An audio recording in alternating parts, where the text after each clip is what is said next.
मोनसे गोदान माने NLFB ओंखारदों पार्टी नोंथाङा निश्चय बिनि बागै मोनथिबाय जानांगौ दा बेवहाय माखासे गोबां फोसावलागासिनो दं आरो बिनि सायावहाय बाथ्रा बाहायगासिनो दं जे डाइरेक्टलि बेवहाय BJP पार्टीखौ थांखिनानै बुंदों बिथांमोना डाइरेक्टलि बिथांमोना मोनसे आफाद दादों जेनेबा बड'लेण्ड मुभमेन्टनि थाखाय बाट बिथांमोना माने पलिटिकेलनि बाथ्रा बुंदों बेसेबां साबजाथाव नोंथांनि मथे जोंनि बर' हारिनि बिएम सोदोब चेनेलाव फिन खेबसेबाव बर'नि थाबाय रायजो राजाफोर नोंथांमोननि सिगाङाव दिनै माखासे बाथ्रा फोरमायथिगोन जोंहा लरेन्स सारनि दारै नोंथांमोना सिनायखायो जोंहा श्रीजुत लरेन्स इस्लारि सारा जोंनि दुलाराय बर' फरायसा आफादनि गाहाय नेहाथारिमोन सिगां दा बिथाङा दायो पलिटिकेल पार्टियाव हाबबाय दा बिथाङा क'क्राझार इस्टनिफ्राय बिथाङा देग्लाय MLA दारायगोन बिथाङा दायो नमिनेसनबो लिस्टआव थांबाय आरो लोगोसे दा बिथांनिफ्राय जों माखासे बाथ्रा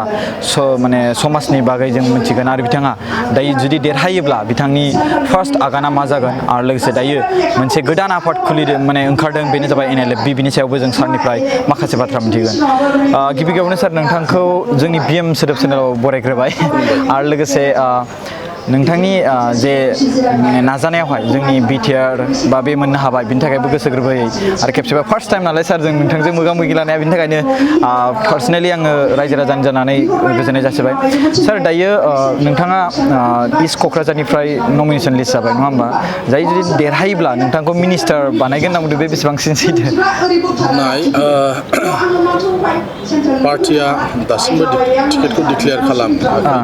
नाथाय क'क्राझाराव UPPL हानजानिफ्राय बेबायदि गुबुन दाबिदार जेबो गैया बेनिखायनो आंनि नामानो बेयाव फैगोन दा बेलासियाव फोसावनो नागिरदों पार्टिया दा आं जे एबसुनिफ्राय ओंखारनानै फैनानै दिनै MLA गेलेनो नागिरदों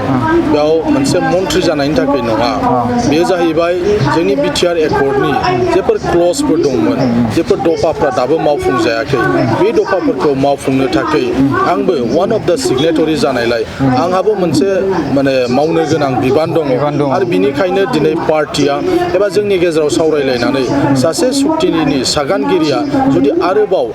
माने MLA जानानै एसेमब्लियाव बाथ्राफोर बुंनानै जेफोर क्लजफ्रा दाबो मावफुंजायाखै बिनि थाखाय जेन' थाब मावफुंनायनि थाखाय जोंनिफ्राय बुंनो हानाय मानसि जानो दैथायहरनो हायो बिनि थाखायनोसो आङो गिबियाव दिनै पार्टिनि बुंनाय बायदियै बा जोंनि लोगोफोरनि सावरायलायनाय बायदियै नोंनाव गेलेनांगौ होननायनि थाखाय बे प्रस्ताबखौ आङो नाजावनानै लादों मन्थ्रि जानो थाखाय सार नोंथाङा दायो ससियेल वार्कारनिफ्राय डाइरेक्टलि पलिटिकेल हाबबाय हिसाबै दा एसेबाबो डिफिकाल्टिस जादों माखासे पलिटिकेल पार्टियाव हाबनानै स' माबायदि नांदों सार पलिटिकेलाव हाबनानै ओरैनो दायो नंगौ आङो गोलाव बोसोर एबसुआव थानानैसो खामानि मावबोदोंमोन इउनिट आनसलिक डिस्ट्रिक्ट आरो सेन्ट्रेलसिम आरो एबसुआव थानायलाय बांसिनैनो जोङो बर' हारिनि थाखाय खामानि मावनाय जायो जि मावो जि सानो बर' हारिनिखौ लानानै साननाय जायो बेयाव गुबुन हारिफोरनि थाखाय बारा मावनो हानायनि स्कप गैया एबा बेबायदि एजेन्डाखौ जों लाबोआखै शान्तिनि थाखाय जों खामानि मावो एबसुआव थानायनिबो गुबुन हारि माहारिनि गेजेराव जोङो गोजोननाय मोनसे लाबोनांगौ को एक्जिस्टेन्स बयजोंबो जोङो ज' थालायलायनांगौ बेफोर बाथ्राखौ बुंनाय जायोबाबो स्पेसियेलि बबेबा मोनसे एजेन्डाखौ पिकआप खालामनानै बारा जिहेतु जों खामानि मावनायनि स्कप मोना जेराव जोंनि मुभमेन्टआबो सोलिबाय थाखायो बेनिखायनो थांनाय 11 जानुवारियावसो माने आङो पार्टियाव हाबदों आरो बिनिखायनो दायो गोदान फिल्ड आरो बे गोदान फिल्डआव गोदान मानसिफोरजों सिनाखि गुबुन गुबुन हारिनि गेजेराव खामानि मावनो थाखाय एसे गोब्राब जादों नाथाय अब्लाबो जिहेतु दायो माने एलायन्स सरकार दङ आरो NDAनि ग्रुपआनो NDAनि जे एलायन्स बेनो सरकार फैगोन होननानै पिक्सारा जिहेतु क्लियार आसामाव बेनिखायनो गोबां गुबुन हारिफोरनिफ्रायबो आङो दायो रेसपन्सखौ मोजां मोनदों दायो जिहेतु बै समाव दुलाराय बर' फरायसा आफादनि जाना खामानि मावदोंमोन बे समाव फिल्डआ एसेबाबो जेनेबा जाथिनि हिसाबै जानानै फिसा जादोंमोन नङा होमबा दाथ' एबार गासैनिखौबो नायनांगोन नोंथाङा जुदि MLA आरो मिनिस्टार जायोब्ला नङा होमबा नंगौ बे खोथाया सैथो माने सासे MLA हिसाबै समस्तिनि गासैबो जौगाखांनायनि थाखाय खामानि मावनांगौ नाथाय जोंहा जिहेतु आद्रा मोनसे हाबाफारि दंबावो एकर्ड इमप्लिमेन्टेसन बिनिखायनो आं एकर्ड इमप्लिमेन्टेसन खालामनो थाखायबो गोसो होगोन आरो लोगोसे समस्तिनि जौगाखांनायनि थाखाय जेराव गुबुन गुबुन हारि माहारि धोरोमनि मानसिफोर दं गासैखौबो समान नोजोरजों आङो मावगोन नायगोन मानोना जोंनि जे कनस्टिटिउसन बे कनस्टिटिउसना बेखौनो थिनो अके सार जुदि नोंथांखौ दाबायदियाव देरहायोब्ला आरो मिनिस्टार जुदि एपइन्ट खालामोब्ला स' नोंथाङा बबे डिपार्टमेन्टआव एसे गोसो होगोन नाय बे खोथाया गासैबो सरकारनि सायाव सोनारगोन जोंनि पार्टिनि सायाव सोनारगोन गमामायैनो जुदि इउपिपिएलनिफ्राय देरहानानै जों जुदि बिजेपि दैदेननाय जे सरकार बे सरकारनि मिनिस्ट्रियाव जों जुदि हाबहैनो हायोबा जों माखौ मोनगोन बा जों माखौ लानाया मोजां जागोन बे पार्टि चिफनि सायाव सोनारगोन अके सार गोदान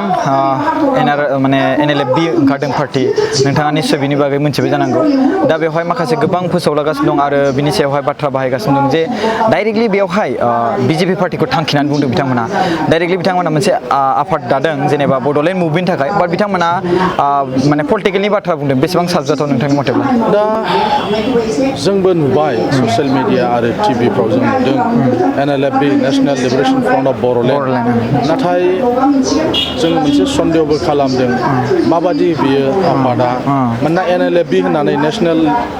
लिबारेशन फ्रन्ट अफ बेंगलि होननाय सेम नेम एन्ड स्टाइलजों मोनसे संगठन दंखायोमोन आरो बिथांमोना बेबायदि सेम नेम एन्ड स्टाइलाव जिहेतु संगठन थाखानाय दङमोनखाय बेबायदि दामारदोंना दामाराखै बेखौबो जोङो सानदों आरो सोर खालाममारदों बेवहाय मोजाङै जिहेतु दाबो गावनि मुं थंफोरखौ फोसावनाय जायाखै बा दासिमबो पुलिस बिफाना बा गभर्नमेन्टनिफ्राय रोखा खालामाखै सोर सोर मानसिफ्रा थांमारदों दा मिडियाफ्राव खौराङाव फैबाय थादों बाथा बिथाङा हाग्रायाव थांफिनबाय होननानै खोनानो मोन्दों मानो थांदों बेबायदि आर्म स्ट्रागल खालामनोनो थांफिनदों नामा बिथाङा ना बहाबासो ओरैनो दंहैयो बेखौबो जों दाबो जिहेतु रोखा जों नुनो मोनाखै जुदि दामारदोंब्ला बिथांमोना फोसावनाय बायदिबा थांनाय बोसोराव दादों अब्ला बेखौ खाब जानाय बायदि बारा मोना मानो होननानै बुङोबा एकर्ड इमप्लिमेन्टेसना जागासिनो दङ आरो माखासेया जाखागोन जिहेतु एसे सम नांगौ दा बे हिसाबै दानि जे सरकार बिटिसि एकर्डनि उनाव जे कर'ना महामारि भाइरास जाबाय जेबो खामानि मावलायनो हायाखिसै इलेक्सन जाबाय दा सरकार मोनसे सोलिनानै दं एकर्ड सिगनेटरिसफ्रा शिफ्ट जादों डिप्युटि शिफ्ट जादों बेनिखायनो एसे समनि प्रयोजन बे एकर्डआ फेइलार जाबाय बे एकर्डआ इमप्लिमेन्टेसन जायाखिसै बेजों जेबो जानाय नंला होननानै जेबायदि जुक्ति होनो नागिरदों बे जुक्तिया दायो नैबे समाव खाब जाथावा जुदि मालाबाफोरबो जोङो गोलाव समनि उनावबो मावफुंनो हायाबा अब्ला बे खोथाया आलादा जागोन नाथाय दायो मात्र दान मोननैल' जादों दा बे दान मोननैयाव नों बारा बुरजा एक्सपेक्टेसन खालामनो हाया आरो एकर्डनि दफाफ्रा जिहेतु मावजागासिनो दङ माखासेयाबो मावनायनि प्रसेसआव दङ बेनिखायनो जेबायदि बानबुंथाय होदों बे एकर्डजों जेबो जानाय नङा बा बेबायदि माखासे खोथा बुंदों बेयो बारा नैबे समाव खाबजाथावथाव नङा समानो थिनगोन सोर माला माब्रै सोर रायजो बिफिनगोन बा मा खालामगोन खिन्थु नैबे समा बे उपजुक्त नङा होननानै आं पार्सनेलि सानो बे NLFB-फोरनिफ्राय जे बाथ्रा बुंदों हुसियार होनना बुंदों बिजेपिनो भट होयोब्ला हुसियार बे बाथ्राया बिथांमोना बिजेपिखौ मानो टारगेट खालामदों मिथिया दा इलेक्सननि समाव बिथांमोना जेबायदि बुंदों हयथ' बेयो पलिटिक्स नामा दा बेफोरखौ निस्सय हम मिनिस्टारफ्रा नायबाय थादों सोर बबेनिफ्राय बुंदों सोरबाफोर थादेरगोन नामा पलिटिकेल इन्टारेस्टआव खालामबाय नामा आरो नैबे बाथ्राखौ बुंदों सार जेनेबा बिजेपिया नेसनेल पार्टि जाहैबाय नेसनेल पार्टिजों बारा लोब्बा थानाङा होनना बुंदों स' बेवहाय आरो माखासे बाथ्रा फैला जे बरगयारि साराबो बुंदों कि बिजेपिया जुदि नेसनेल पार्टिब्ला कंग्रेसआ मा नेसनेल पार्टि नङा नामा बेफोर दा बेनो खोथाया सैथो ओंखायनो आंबो डाउट लादों NLFB national liberation front of Bodoland बे नामा आगोल दङमोन national liberation front of Bengali NLFB बिथांमोना मिथियामोन ना मिथियो सारा आसामा मिथियो NLFB होननाय मोनसे बेंगलिफोरनि मोनसे आर्मस ग्रुप दङमोन जायफ्रा दायो सिजफायाराव दङ आरो एखे नामजोंनो जे मोनसे आर्मस रिभलिउसन बर'फ्रा दादों बे नंमारगौना नंमारा आंहाबो मोनसे सन्देह जादों आरो जिबायदि दा पलिटिक्सखौ टारगेट खालामदों बिजेपिजों थानायखौ होनो नाङा अब्ला जों इउपिपिएलनो दाहोथों बिदिबो जायो नेसनेल पार्टि होनोबा कंग्रेसबो जायो AIUDIबाबो जायो बिसोरजों थाफानायनो होनांगौ नामा बिदिबो मोनसे सानथावथाव जादों जेखिया जाया मानो आं बारा बेनि सोमोन्दै आङो बुंनायखौ आंबो बुंनो सानाखै मानोना दासिमहालागै क्लियार नङा बेबायदि आर्मस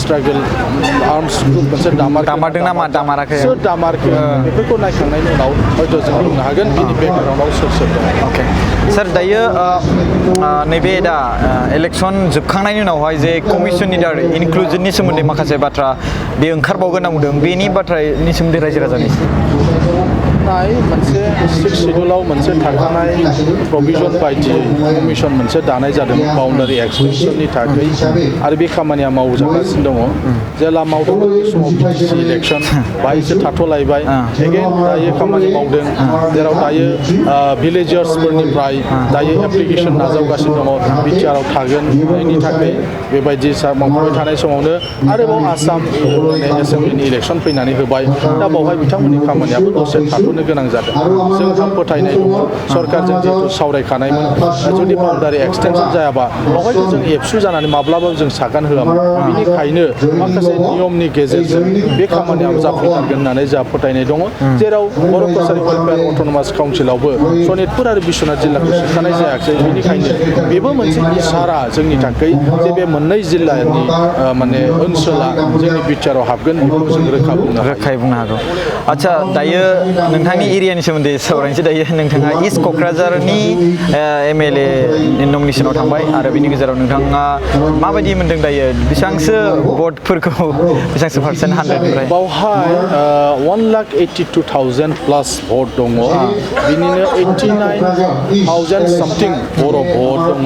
बेबायदिनो मुस्लिम माइन'रिटि 20,000 प्लास दङ बेंगलि हिन्दु 21,000 प्लास दङ आदिबासि सान्थालि होनोबा 11,000 आदिबासि बागानिफोरखौ लाबोबा बेवहाय आरोबाव 6,000 प्लास दङ बेबायदिनो राजबंसि 14,000 दासिमहालागै गोबां दल संगठन जातीय संगठन माहारियारि आफाद फरायसा आफादफोरा आंजों सावरायलायबाय थादों क'क्राझार इस्टआव नोंथांखौनो मदद खालामगोन बेबायदि जादों जायनि थाखाय आं बेवहाय दिनै 100% मोनसे कनफिडेन्सआव दङ जे बै जाथि माहारिनि दल संगठनफ्रा जेराव आंखौ सापर्ट होनो थाखाय ओंखारदों गतिके आंहा मोनसे फोथायनाय दं आरो ओरैनोबो प्रमिला रानी ब्रह्मआ जुदि मोनमारोब्ला बिथाङा 30 बोसोर जाबाय MLA आरो मन्थ्रि जानाया एन्टि इनकामबेन्सि बिथाङा दङ थांनाय बारनि बिथांमोननि जे बिपिएलनि सरकार जि सरकारा 15 बोसोर सालायबाय आरो एखे मानसिफोरनि इन्टारिम काउन्सिल 17 बोसोर सालायबाय बे 17 बोसोराव जे खामानिफ्रा मावजायाखैमोन हानि पाट्टा होनाय जायाखै जेरैबायदि